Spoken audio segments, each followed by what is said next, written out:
Well, I thank you so much for your very, very kind words. Um, if you take it from me, trust me, I have where I take it from.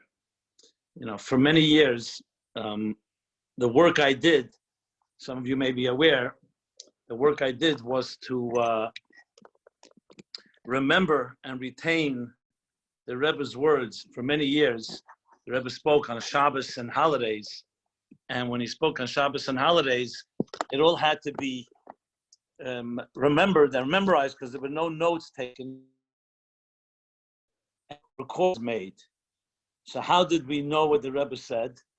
And how did we document it? We had to use our minds to literally memorize and verbatim, hours upon hours. So I would say the following. Everything I know and everything I teach, I learned from my master and my mentor, who today is the 26th anniversary of his passing from this material physical world. And therefore, it's a great honor for me to sit here and be here with you on such an extraordinary day. If at the minimum, it's repaying some of the debt, the great debt that I have to the Rebbe, who inspired my soul as a young man and taught me how to live a mission-driven life with a vision of how you, in your own unique way, and can contribute to actually the unfolding drama of history and ultimately preparing the world for its ultimate realization of the Messianic age, a world filled with peace and harmony and spiritual consciousness. So it's indeed an honor for me to share a few words. So let me put it in somewhat of a, it's always good to phrase things in somewhat of a maybe provocative way, which is this: it's 26 years. The Rebbe has not been with us physically 26 years. It's actually 28 years ago when the Rebbe suffered a stroke. So the last time he spoke was literally 1992. And many people wonder, what is the secret? How could Chabad, a movement that continues to thrive and flourish, how is that possible? As one person asked me, a journalist asked me, no corporation can continue without its CEO. And here you have Chabad Lubavitch, not just continuing, growing, doubling, tripling, quadrupling, both in quantity and quality all over the world. No Chabad rabbi or rebbitzin, meaning the leaders of the communities, have left their positions. They're all motivated more than ever. How's that possible? I remember speaking once it was corporate training, and they asked me that question as well. They said, we all would love to know, what's the formula that you don't even have your corporate head, your CEO, and everyone's motivated and inspired and building and growing and trying. So I would like to submit that there is a formula. And being someone who sat at the feet of this great man, the Rebbe, someone who I was involved in, as I said, documenting and then publishing his works. So I had intimate also connection because we asked questions. And I fully exploited the situation of being able to ask the Rebbe anything I wanted to, which was all under the pretext because we're preparing his words and his works for publication.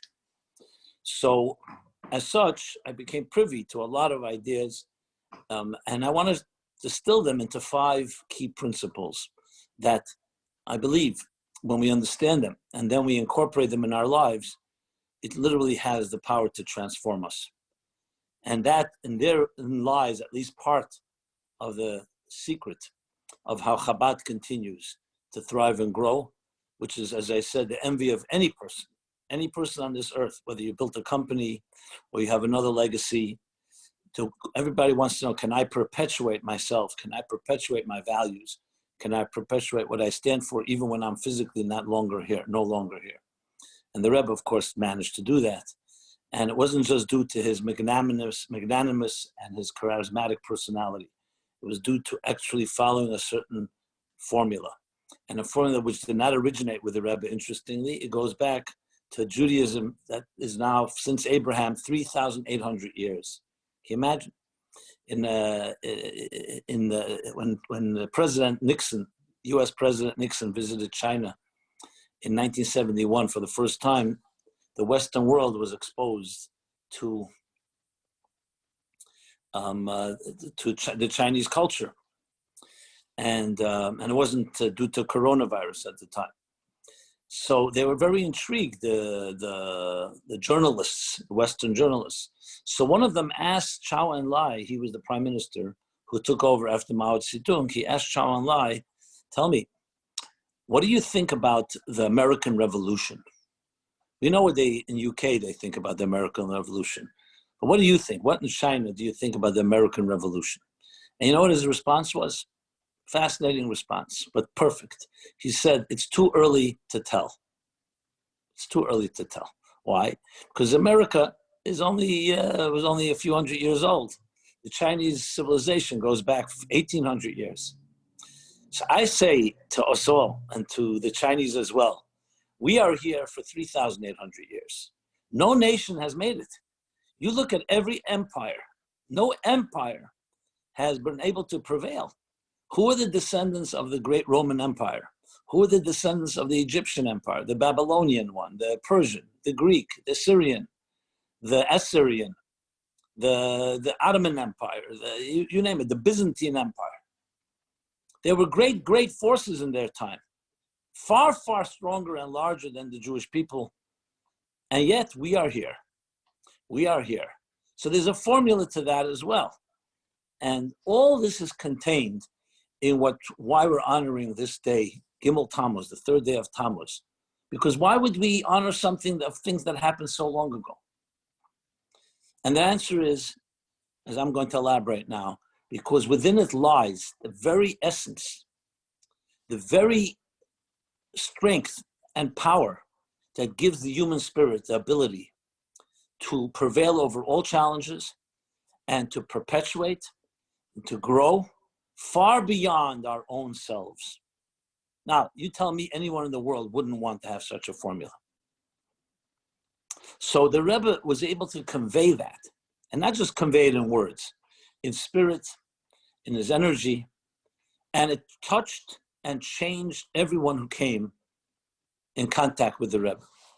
And I'm going to try the best of my ability, even those of you who may never met the Lubavitcher Rebbe, to try to convey some of that power in the words that I'm sharing with you this evening.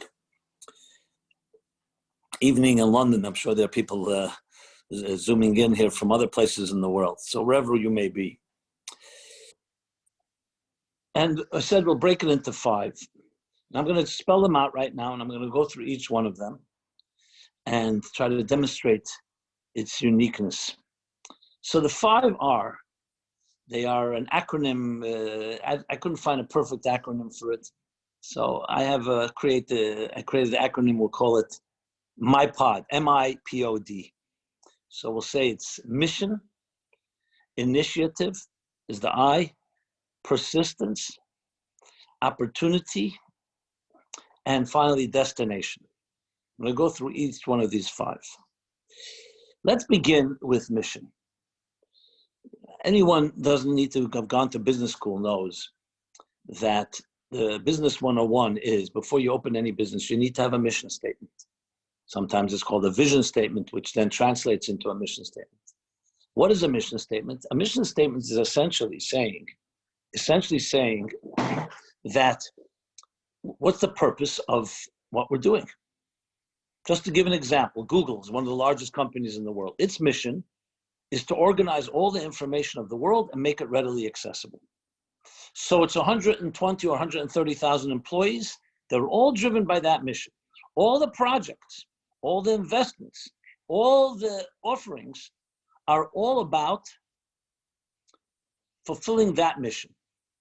If someone were to say to you, I have a company, I have an entity, an organization, but I don't have a mission, no way that you could function. You won't know where to focus, create efficiency. So I ask you, each of you, and I ask myself as well, what is your personal mission in life? What's your personal mission statement? Now, I've asked this question to many people, you can imagine. And usually the answer you get is something like to be a happy person, to make money, to bring up a healthy family. Some people, if it's a Jewish orientation, will say to continue Jewish tradition, make sure my children live up to our great legacy. But all of these, as good as important as they are, none of them qualify as a mission statement. Because number one, they're not unique. They're overall, everybody wants to be happy. It would be like a company saying, our mission is to create happy individuals and to make a profit. Every company is supposed to do that. A mission statement has to be short, has to be unique, has to be actionable, and has to some way make this world a better place. And most of us do not necessarily have a mission statement, not because we're bad people. No one even told us. But imagine a life where you have many things you're doing. What is ultimately your goal? If someone say, what would you like to leave in this world? What mark do you want to make? So point number one, the Rebbe as a true leader, that life has to be mission driven. We're not here by accident. Every soul, every individual, you and I, was sent here for a purpose, a mission. And you and each person has an indispensable skills, an indispensable role to play to fulfill that mission. Just hearing that statement can change a person's life, because most young people ask young men and women in their teenage years, what's your mission in life? Today, it's usually about having fun, enjoying myself, maybe getting good marks in school, getting into an Ivy League higher education, to ultimately what? To get a good job, to be able to make money. That's what it comes down to. But a mission that's driven by value, by a value system, that's something that we're not told. We're not told. Comes the Rebbe in the 20th and 21st century and teaches us that you must have a mission in life. Not only you must have it, that's actually what makes you tick. You have unique strengths that nobody but you have. And to put it in different words, if some of you have read my book called Toward a Meaningful Life, so there's a chapter on birth. So I quote there, and I write that birth is God saying you matter. So mission isn't just that you have a mission and that you're responsible to some way make this world a better place. It's much deeper than that. It's actually your inherent value. So if someone were to ask you this question, do you think you really matter? There's 7.8 billion people on the planet today. 7.8 billion, right?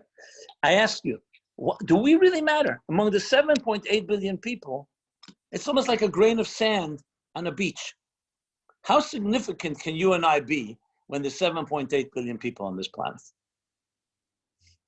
So most people, immediately they hear the question, okay, an interesting question. Most people shrug it off. Of course I matter. I have my family that loves me. I have a community that respects me. I have plaques on the wall. I have all kinds of things that I've accomplished in my life. But let's rephrase the question. If you were never born, would it make a difference to anyone? Remember, since you're not born yet, no one's missing you, so because they're not expecting you. So it's not a tragedy if you don't show up. Once we're here, of course, we find what we'll call circumstantial value. We do things to justify our existence, and many people have done great things. I'm not taking away from people's contributions. That's not the question here. The question on a cosmic level, on a deeper level, if you were not on earth, you were never born, would the world in any way be different? It's an interesting question, especially in our day and age. Once upon a time, people lived in a shtetl, in a small town. So there they had, how many people did they know already? 100 families, 200 families. So there was an inherent value just because that was the only word. But today we live in a large universe where there are millions and billions, and we all can connect easily. And ironically, it actually is depersonalized. And many people have that question.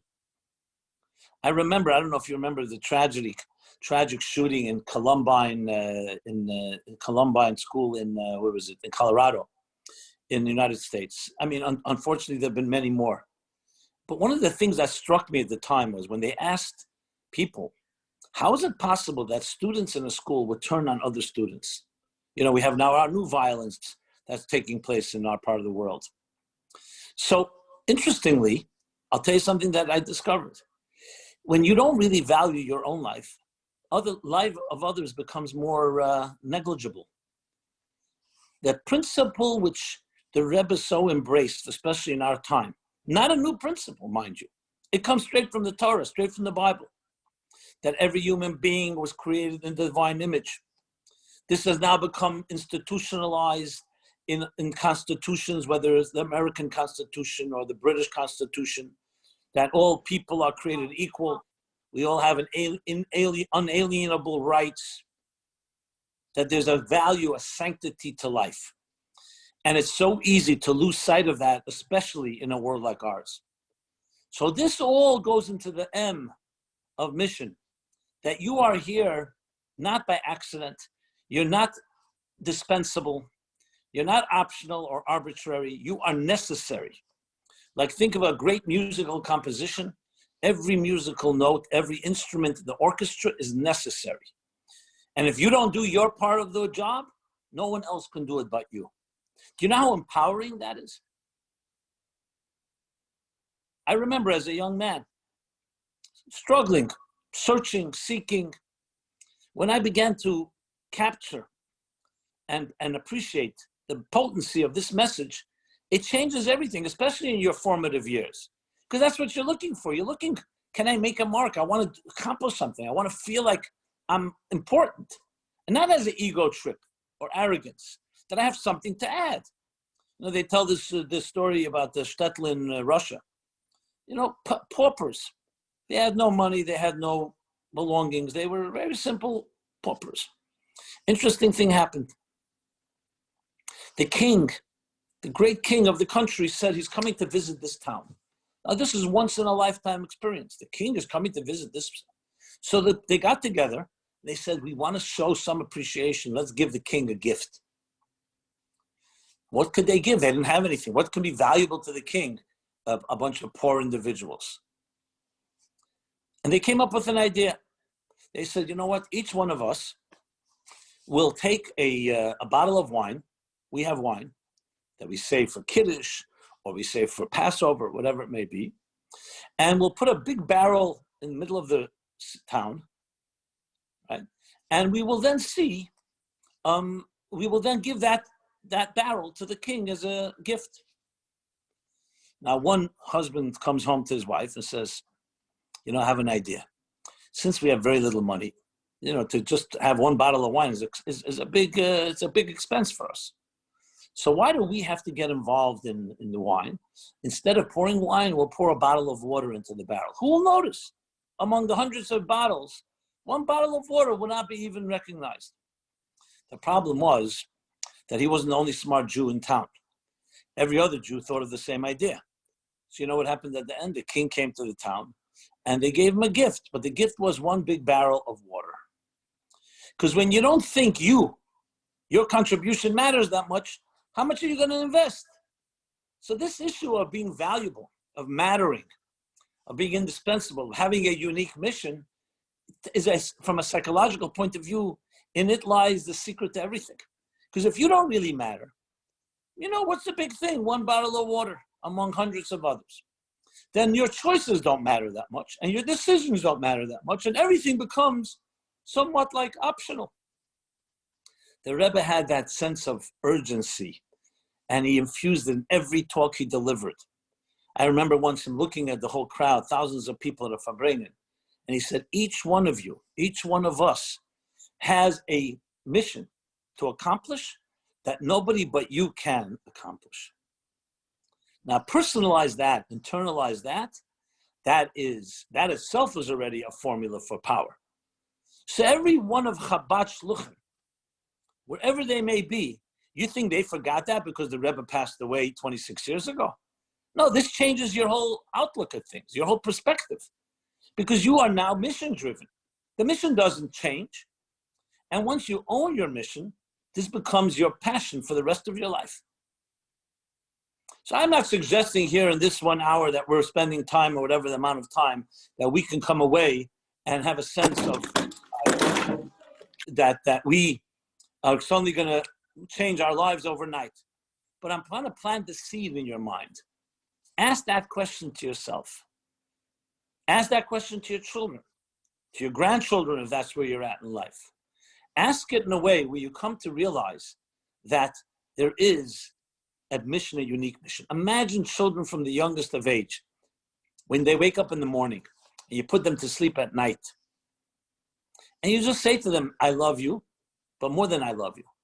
You are a unique gift that God sent to this world. I feel honored to be your parent.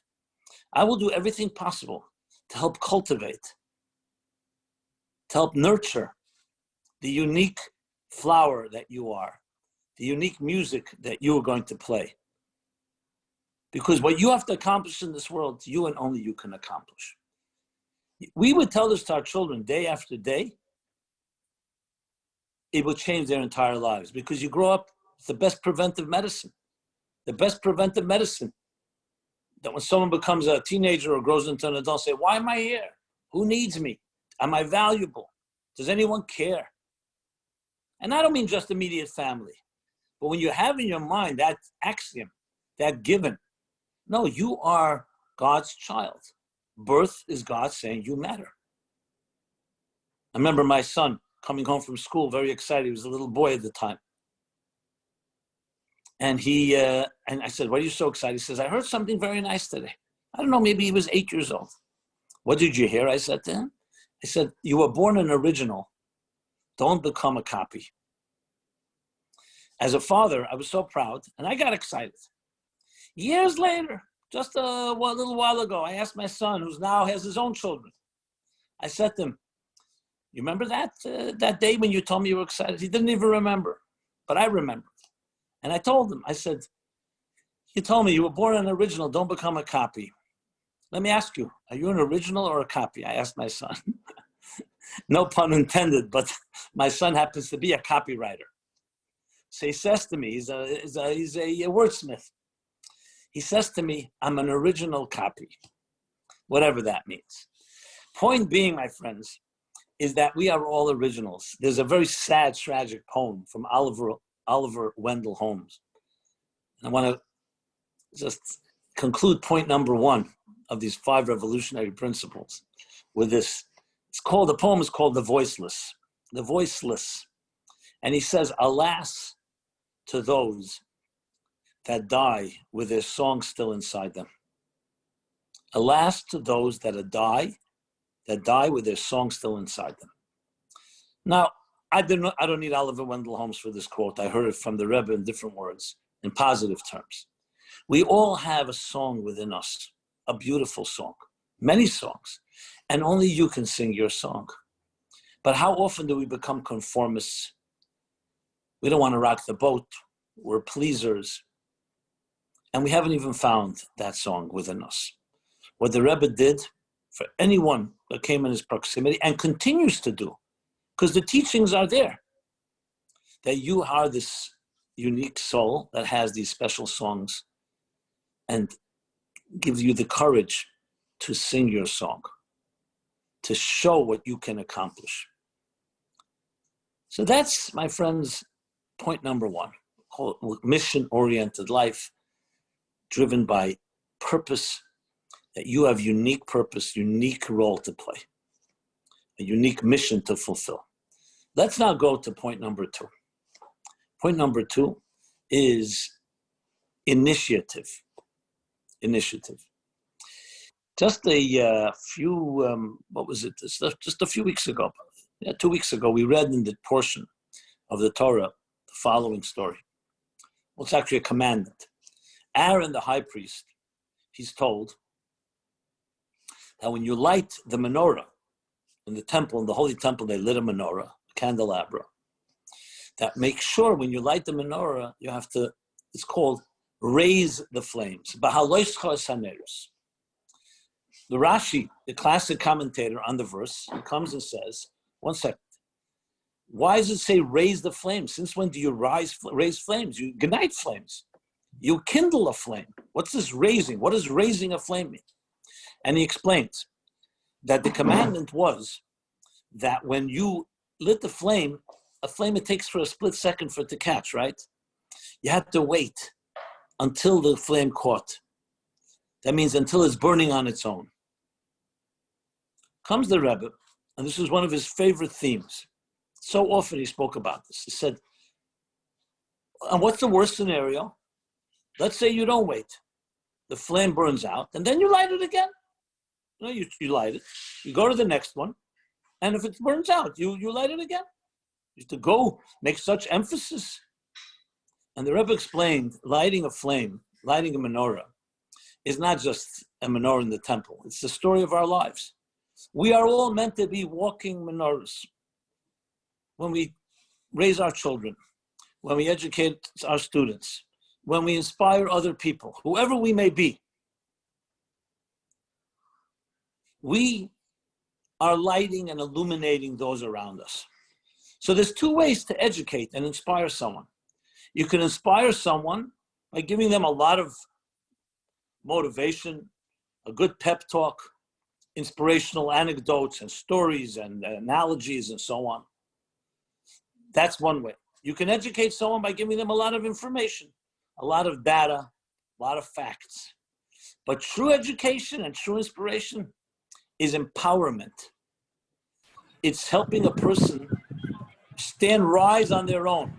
So you can teach a student answers to questions, but can that student now go find their own answers on their own, or they have to constantly go back to their teacher? It's the difference between data-based education and methodology-based education. You don't just teach the answer, you teach how to answer a question. So even when that student graduates, and when that student is no longer in the presence of their teacher, the student has learned methodology. So wherever they go, and a question comes up, they have the method, how to. Not just you gave them fish, you taught them how to fish. This is the power of initiative. And it's not a simple matter, because so often parents make this mistake, educators make this mistake. We want to make sure our children don't make mistakes. So we hold them up, but we, in a sense, impede their individuality. It would be like a parent not wanting the child to fall. A crawling child is beginning to walk. Say, I don't want my child to fall and cry, so I'm going to hold their hand. No. The child has to learn how to walk on their own. You're there to pick them up. You're there to encourage them. You're there to say, if you fall, I'm here to help you. But you want them to stand on their own feet. So that means raising the flames, to make sure the flame rises on its own. That even when the teacher, the original flame, is no longer there, this flame already has self-contained ability to rise. The restraint that's necessary, the restraint for a teacher to do this, is superhuman. Because how often you have a situation, you see somebody, a student of yours, or a child of yours, you see them about ready to make a mistake. We have a temptation to tell them, no, that's not the way to go. But then they will not learn to use their own wings. So a good teacher stands back and restrains and says, I'm not going to get involved. Yes, the student may fall, they may make a mistake, but you know what? They'll pick themselves up, and then they'll be able to walk on their own. So the power of human initiative was such a fundamental principle in the Rebbe's leadership. And it's actually counterintuitive. Many people think the Rebbe's powerful charisma, they saw his piercing blue eyes, could melt mountains, could change anyone's mind. No, that was not the power of the Rebbe. The power of the Rebbe was the opposite. His ability to step back. He says, I'm going to give you the inspiration. I'll give you the information. I'll give you direction. I'll give you cause and purpose. I'll teach you. But I want you to own it and make it your own. Initiative, to initiate. It's a lesson in every area of life. You want to empower someone, you can't be a control freak. You can't be hovering above them and suffocating them. You give direction, and then you say, now is time for you to go out and show me what you can do on your own. And when a person is able to achieve that, they become a far greater leader. Because we're not talking about someone just becoming autonomous and leaving and compromising the integrity of their teacher. No. It's an inspiration that you own your mission. I'm not just giving it to you. You figure out. You own the mission. From the first talk the Rebbe delivered in 1951, when he officially assumed leadership, he made it clear. He said, I am not going to do the job for you. I will not deprive you of my assistance and help. But everyone has to do their part of the mission. And I will do my part to help you. Basically, I'll meet you halfway. I'll help those that help themselves. And this was consistent. It was a chassid, a shliach. He lived in New Haven, Connecticut. His name was Rab Moshe Yitzchak Hecht. He was there back from the mid-40s. The previous Lubavitch Rebbe, Rabbi Yosef Yitzchak Schneerson, had sent him there in New Haven. The Rebbe wanted him to build a school there. So it took time till he finally built one. But it was very difficult. You know, there's always financial difficulties, political issues, disagreements. And at some point, he, in his honesty, he wrote the Rebbe a note saying in Hebrew, Hatzileni, save me. I can't take it anymore. You know the feeling when you get overwhelmed and everything seems to be falling apart. The burden was too much. I'm overloaded with debt. I'm overloaded with fights and with political things. And this one wants this and this one that. He says, please, Rebbe, save me. The response the Rebbe gave to him is classic. The Rebbe writes back to him, and I've seen the actual handwriting, the Rebbe's manuscript. So this isn't just hearsay. And the Rebbe writes back to him in Hebrew. I'll translate. He says, before you've even asked, I've already responded. It's an expression from one of the verses that before you ask, you already get a response. And my response is that I've already sent somebody to save you. And apparently you don't recognize that. And his name is Rab Moshe Yitzchak Hecht. I've already sent you someone to save you. So maybe it's time to get to know who he is and get to know his potential and get to see what you're capable of. Think of this. I know it's a humorous anecdote as well, but no, it's a vote of confidence.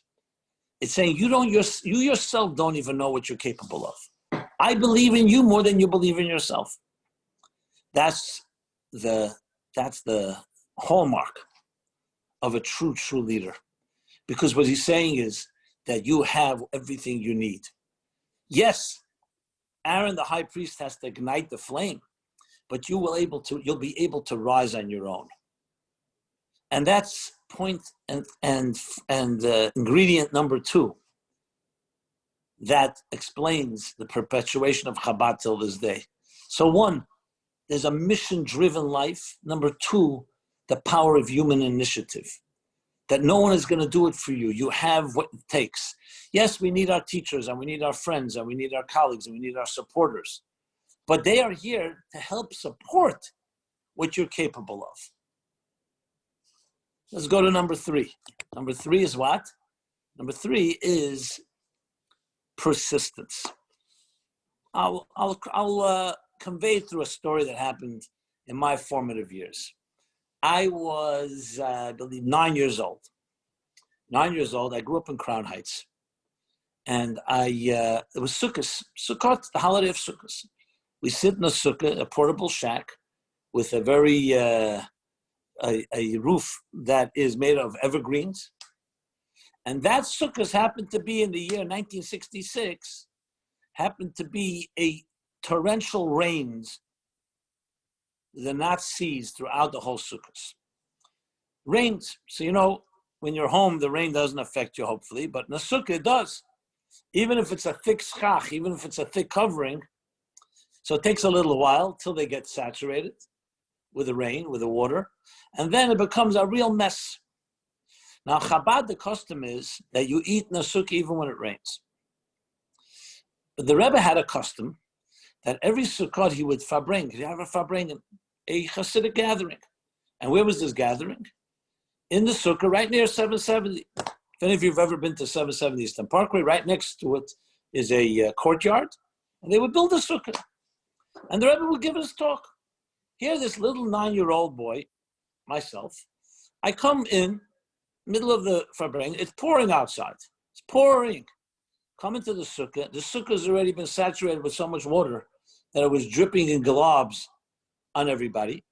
The Rebbe is sitting there, completely composed, unfazed, as if oblivious of this whole uncomfortable rain.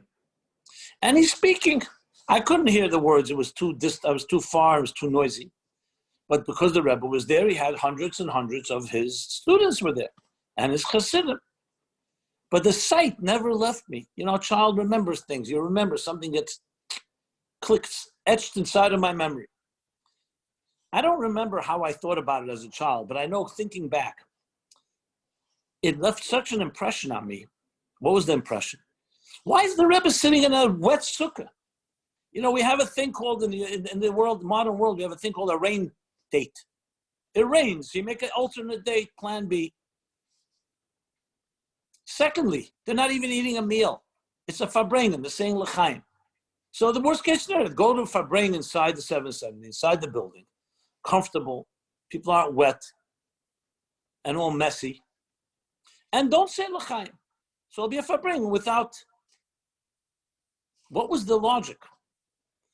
And the logic was straightforward. This is what the impression I left on me. When you do something positive, and this was the Rebbe's schedule, it doesn't matter whether it's optional. It becomes not optional. This is called persistence. The Rebbe, if I bring every sukkah, he's not stopping because of weather. And here we go. The weather will ultimately change, but the Farbrengen will last forever. And its impression, the impression it had on me, till this day, it affects me because I give classes. I have a class, a Wednesday night class in New York City. It's online these days, every Wednesday night. And you always have excuses, you know. I began the class, you know when? Long before many of you were born. I'm assuming you're all. In the year 1982, in the last century, before the war, before many wars. Don't ask me which war, but many wars since. 1982. So what is that now? That's 38 years ago. 38 years ago. I never stopped the class, even if I had a cold. I was under the weather, over the weather. It was rainy, it was snowy. I never stopped the class for one reason, because I learned the message that when you do something good, you never stop. Doesn't matter what's happening. It's a certain type of relentlessness. I remember one summer, my parents rented a home near the beach in New York and Brooklyn, near Kings Point, near Rockaway, there's the Atlantic Ocean. It's the other side of the pond, as they call it, from the British Kingdom and Empire. And one night I decided to wander out to the beach. You know, I was a 16-year-old boy. I go out to the beach and I end up spending the whole night there. You know, those nights that remain with you. And I'm there and I'm watching the waves. I was mesmerized by the waves. And I was hoping maybe at some point the waves go to sleep and then I'll go to sleep. So I was waiting, maybe after this wave, after that wave. You know, there's a little poetic license here. And I'll tell you what happened. The waves never stopped till the morning, the sun rose. And I was so taken because I saw in my own life something that is not stoppable. And it left me the impression exactly as I felt in that's rainy Sukkot, 1966, that there are things that are not stoppable. And if they're good things, they can change reality. Persistence, to see it through, even at times where you may have many reasons to stop, to hold back, to retreat, this excuse, that excuse, may even be legitimate reasons. You start something good, never stop it. And like the antithesis of the Chinese water torture, where drop by drop can drive somebody crazy, drop by drop, as you may know the story with Rabbi Akiva, also has a tremendous power. Rabbi Akiva was 40 years old, ignorant. He did not know the ways of Torah, but then he was inspired by a young woman who he ended up marrying. And she said, you can begin, you're 40 years. He said, I'm 40 years old. Remember, 40 then was a much older 40 than now. Too late for me. And she said, no, it's never too late. You have this beautiful soul. You have so much potential.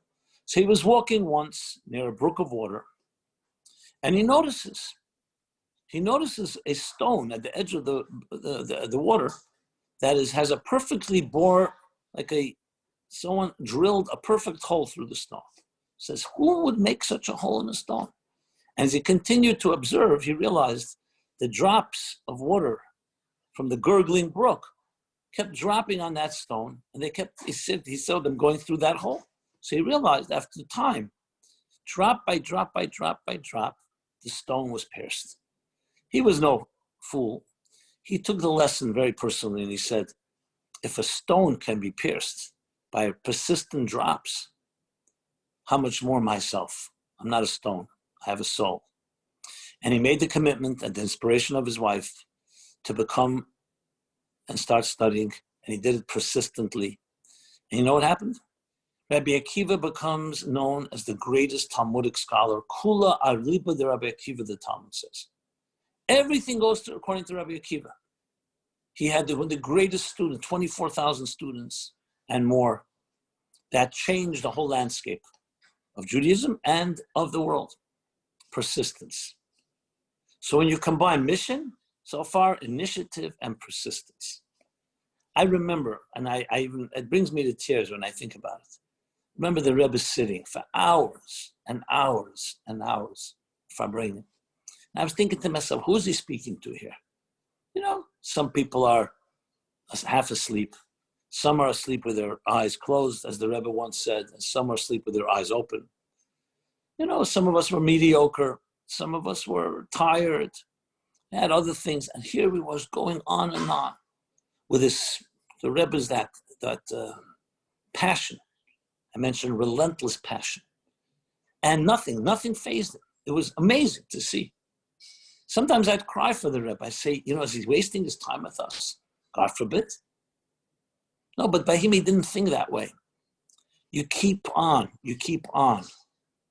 And something ultimately penetrates, and something did penetrate. And here a little boy, a 9-year-old boy, just seeing the Rebbe sitting in the sukkah, I don't even know what the Rebbe said at the time. Just seeing that left that impression. You never stop something positive. Persistence. Obviously, you have to be wise in determining strategy. You don't just try to keep beating a dead horse, God forbid. You just have to change things, shift things to make it work better. But you never give up on the good things in life, especially on the things that as the mission-driven aspects. So mission, initiative, persistence. Let's move now to the next, and that is, we're going to talk about opportunity. Again, let me begin with the story. My father was a journalist. He had a mini stroke in the year 1989. It happened to be right before Rosh Hashanah and Yom Kippur. He ended up in the hospital. Thank God it was mild and he came home after a while. But listen to this. So there's a custom, right before Yom Kippur, the day before Yom Kippur, we give our children, our friends, colleagues, students, called lekach. Lekach is a piece of honey cake. You say, here's the honey cake, and may you have a blessed and sweet year. Sweet honey cake. I get a call from the Rebbe's secretary the day before Yom Kippur. The Rebbe wants to give you honey cake for your father who's in the hospital. I come running over to 770. I'm standing near the Rebbe's room. The Rebbe gives me 2 pieces. This is for your father, and tell him you should have a sweet and healthy year. Good. Then the Rebbe smiles. Listen to this. And he says to me, tell your father that when he'll finish the mission for which he was sent to the hospital, they will release him from there. Interesting, right? Okay, I make my way straight to the hospital in Manhattan, New York City. My mother was there, my father, I give the cake, I tell my father exactly what the Rebbe said. And my father did what he did. Maybe he spoke to the doctors. I don't know exactly how he fulfilled his mission. But just to show you the seriousness of the point, The day after Yom Kippur, Rabbi Chadakov, the Rebbe's chief of staff, Rabbi Chadakov comes to the hospital. He was not a young man any longer. He was not well. He's frail. He says to my father, the Rebbe wants to know whether you finished your mission yet. It's the day after Yom Kippur. Now, let me ask you, my friends. You know anyone goes to a hospital to have fun? For pleasant reasons? Nobody goes to hospitals because you want to go to hospital. You go because you got no choice. God forbids, the person is in danger. There's no other way to help, so you got to go to the hospital. You want to get out of there as soon as possible. And the Rebbe's eyes see a different reality. Everything is an opportunity. You're there because you're meant to complete some type of mission. You're meant to actualize some spiritual opportunity that can only be accomplished through you in that location. In a way, God couldn't get you to go there. So he found a way. Now, this doesn't take away, of course, the need to heal and the doctors and the medical interventions, but it's a perspective. You go with that attitude, that everything in life is an opportunity, whether it's a positive thing, whether it's a negative thing. So the Rebbe was the quintessential opportunist, but in a good way. Everything is a spiritual opportunity. Two people meet. Here we are in a Zoom conference. Some of you may know me. Some of you may not know me. I don't know all of you. I can't see all of you right now. But what is the purpose of our coming together? So you could say to hear a few beautiful words, inspiring words about the Rebbe on Gimel Tammuz, the 3rd of Tammuz. Maybe people have different reasons. Some people are here because they don't want to be here, but a friend told them that you got to go. It's a good idea. Whatever it is, there's always a deeper reason. And it opens up such a tremendous outlook.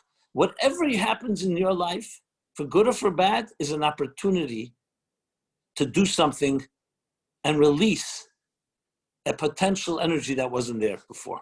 Two people meet. How can we help a third person? So I know from my experience, I'm trying to say meaningful ideas, things that I experienced, my own personal experiences with the Rebbe, try to do honor to him on this special day of his accomplishments and translate it into a formula. But I don't know what words are going to resonate with whom. You plant seeds. And you always recognize there's opportunities upon opportunities, and we don't always see them. Sometimes we'll merit and we'll see how it comes to fruition, and sometimes not. The practical application of that is wherever you go in life, whatever happens. We don't always understand why it happened, but we can figure out what we're supposed to do about it. How can we turn it into a positive force? How can we turn it into some action that will make that corner of the world, that part of the world, a better place? Here we have a pandemic that has affected your country and my country and all countries of the world. Of course, we have to do everything, be prudent, medically, in distancing and follow the guidelines. But we all know that nobody really knows what's going on, to be honest. There's a lot of unknown and people are being extra cautious. Great. So we have to absolutely do whatever is possible to protect ourselves. Unfortunately, people have been struck by it. Some people have died. So we're not talking about, it's not a game. But there's more to it. I wondered to myself, what would the great Rebbe say if he was right here now? He'd say very straightforward, do everything you can medically and health-wise and practical-wise and economic-wise and so on. But one more thing he would add, the dimension. This is an opportunity. What is the opportunity? People are more receptive to a spiritual message. When our material security and our security blankets and comfort zones have been disrupted, we may not be able to go to work exactly, or some people are even laid off from work. A lot of quarantining, even if there's movement and changes, but still there. The disruption of travel, the disruption of our summer plans. So we could sit and moan and groan and sigh about it and say, "Oi, how terrible." The Rebbe would say it's an opportunity to connect in deeper ways. I can tell you the last 3 months, I've never done so much programming, I believe, in my whole life. I've probably reached more people than the last 10 years. To rise to the occasion and see it as an opportunity. People, as I said, are more vulnerable and more receptive. And they realized a lot of the material world that held me hostage is optional. I thought I could not live without the baseball season in the United States. Some people felt they could not live with the certain hotel plans they had to go to in the summer or some other vacation plan. Some people thought that they would have to go out to eat every night and eat in another restaurant. Suddenly you realize, you know what? I survived without all of this. And I'm not saying that God should bless and everything should go what they call normal, whatever normal means. But this is also a tremendous opportunity. It's a wake-up call. And I've seen it with my own eyes.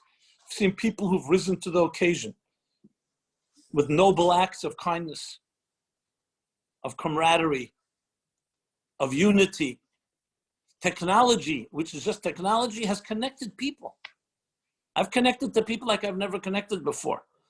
This is what God wants us to be in a situation. You can't go to a shul. Now they're opening up a bit. But there was a time you couldn't go to a shul. Someone says, I cannot not go to synagogues. I said, why do you want to go to synagogue?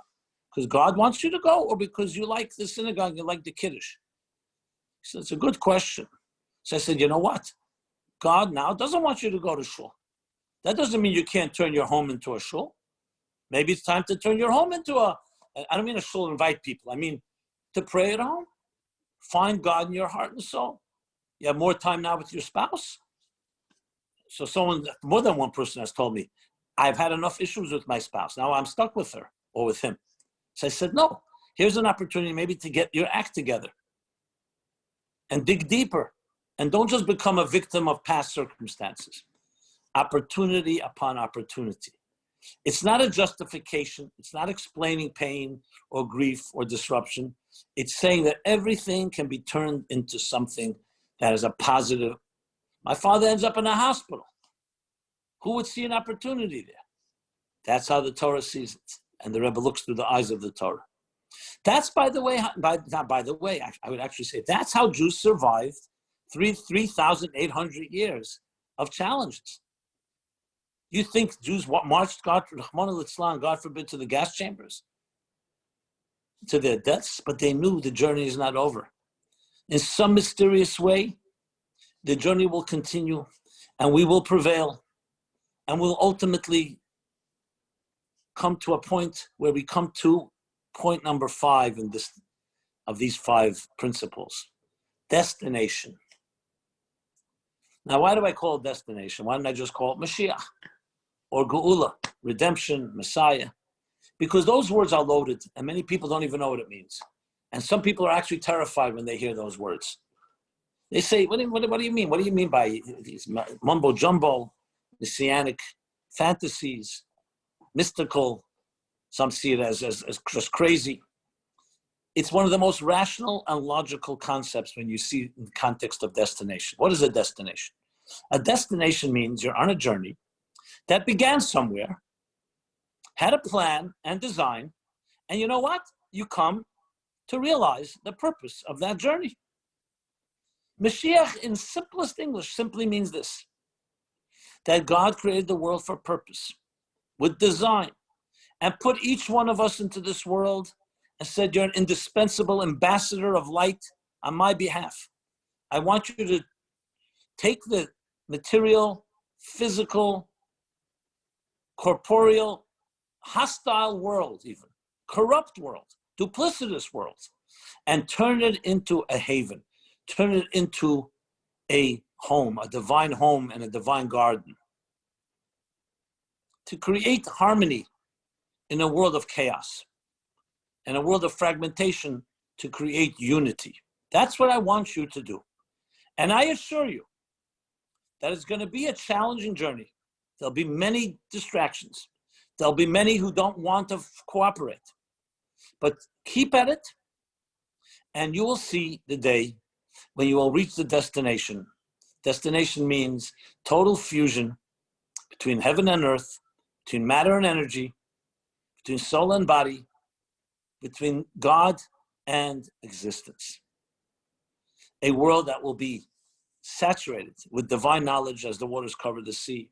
A world that will be no longer famine, no more war, no more famine, no more exploitation any forms of abuse. It'll be a world of peace and love. Yes, there'll be billions of people on this earth, but they will work in harmony. They will complement each other. So we began with mission and we end with destination. The mission will be fulfilled. And this is what kept the Jewish people going from the beginning of history. And that's what keeps us going. Now, when you apply these 5 principles to our lives and we say, a mission-driven life, I take initiative and responsibility, and I keep at it persistently. I see everything around me as an opportunity and going toward a destination. We are headed somewhere. It's not an endless going nowhere. There's a destination which will realize the mission for which existence was created, the mission for each one of us was created. You take those 5, and what you have is a formidable ingredients to something that does not die. So it should be no surprise that after 26 years, that the Rebbe infused this into thousands of people, that this would not die just because the Rebbe's physical body is no longer here. And every one of us, and I start with myself since I'm speaking right now, and the rabbi, the dear rabbi and his wife, and the many thousands of emissaries of the Rebbe all over the world, in Europe, the Middle East, the Far East, Soviet, the former Russia, all those republics, Asia, the United States, South America. I don't know about Antarctica yet, but I'm sure there'll be the first opening of a Chabad house there as soon as there's a few people living there. All are charged and have that sense. Not everybody maybe articulates it, but this is what's beating in their hearts. Do you think this goes away? Do you think this dies? No. We feel responsible to make sure it continues. And what I want to conclude with is tell each one of you, you are not just bystanders. You're part of the process. You too are shluchim. Shluchim is not just a card-carrying member. It's everyone that embraces mission, initiative, persistence, opportunities, and destination. That's what the Rebbe taught. And he taught it as a student of his Rebbes, who taught it as students of their Rebbes in one long chain. We go away from a day like this, not just inspired by the Rebbe's message and his leadership and his influence and impact. No. The most important is accountability. We go away, what am I going to do tomorrow to fulfill this mission, my personal mission? And how am I going to initiate something? Initiate, not wait till somebody does something. Initiate. Practically speaking, each one of us, here's a suggestion, a humble suggestion. Each one of us should make a decision right now, right here and now, that tomorrow, or whenever the first opportunity, but should be tomorrow, not later than tomorrow, I'm going to reach 50 new people. New people. I'm going to send 50 new people an email, a text message, a phone call, social media. And what are you going to share? A beautiful, heartwarming thought of the Rebbe's. You'll say, where am I going to get these thoughts? Well, you heard some of them here now. You go online, you'll find them. Find something that resonates with you and share it. This is not a proselytizing mission. This is a mission of love. Sharing that which you've been touched by.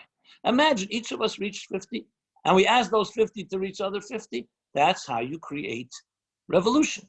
That's a ripple effect. And that's one suggestion among many. We need to innovate.